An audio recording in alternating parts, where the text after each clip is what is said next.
Everybody has lungs. We at Alberta Lung are committed to raising awareness about lung health, education, and patient support.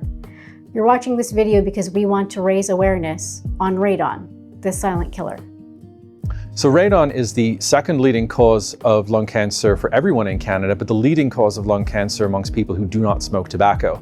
What's dangerous about radon is that it's radioactive and emits a type of radiation when we breathe it in that hits our lungs, damages our DNA, and then drives those cells towards cancer. My symptoms starts during the summer of 21. I started to notice coughing. For 6 months it went on with different doctors, different medications. It was actually diagnosed with coughing blood. I was diagnosed with a stage 4 lung cancer. My symptoms began with a crazy asthma attack. At the time it happened, I didn't know it was an asthma attack. I had woken up from my sleep feeling like there was an elephant sitting on my chest.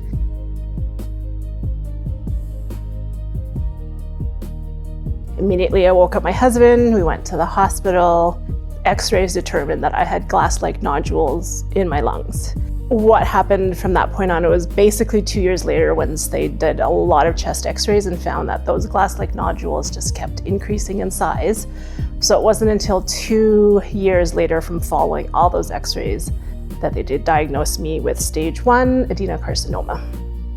So with the Evict Radon national study, we've tested approximately 25,000 Albertan homes over the years. There's approximately 1 in 6 homes that are above Health Canada's limit of 200 becquerels per meter cubed. That's the limit at which somebody should be thinking about taking action as quickly as possible to reduce their lung cancer risk. My family lives in Bangladesh, so they immediately come in next month. There is no family history of cancer, so we don't know how to deal with it. It was difficult for them to take person from palliative care came to just to get ourselves with the process and how to navigate through it. So obviously all that was it was difficult for them to take. I was also learning about many of the things, treatments and hopes. All I remember is when he said the word stage 1 adenocarcinoma, that's all I could remember. And the thoughts that came through my mind were, this is the end. This is how I'm gonna go. My experience with cancer for everyone that's been diagnosed has never been good. So I knew that because I had 2 young kids at the time, that I had to fight it no matter what.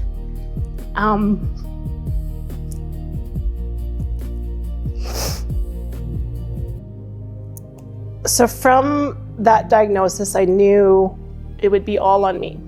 And I remember my best friend, she said the quote that still sticks with me, and all she said was, "This is not your story, this is merely a chapter, and you're gonna do great things with this."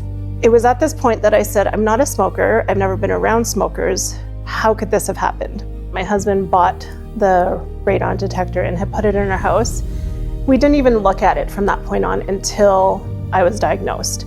Ran downstairs into the basement where we had hidden it. That reading was 239. Before my diagnosis, I was very active. I was playing soccer. In winter, I would play indoor badminton. No smoking history. I was Zumbaing every day. I was probably about 175 classes into spin. It was very active, probably the most active I've been my entire life at that point when I was diagnosed. What we have to think about as Canadians is that lung cancer is our primary source of cancer deaths in Canada, and for a large majority of us, it's a preventable cancer, not only from tobacco use, but from other environmental sources, primarily that of radioactive radon gas in our home.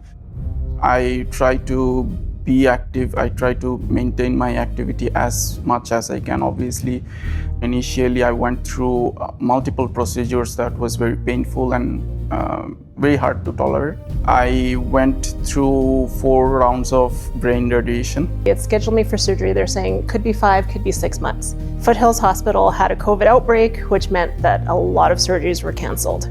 So within a month of me being diagnosed, they gave me a call and said, "We have room for you to come in tomorrow. Would you like to come in?" And of course, I said yes. Within a week, my husband had scheduled a family photography session. So I did a family photography session, and within 3 weeks, I was back on the spin bike. I'm doing research and I'm in science, so my introduction to radon is through science as well. Radon to me was something just as knowledgeable to me as outer space was. It was there in the universe, but I didn't understand it. I didn't know what it meant. But all I knew was I had a meter downstairs that gave me readings. I don't know what that meant. Many people are getting lung cancer without any smoking. Like in our group, like 80-90%. Radon is something, right? So we are living in it probably. I wish people understood that it is a silent killer.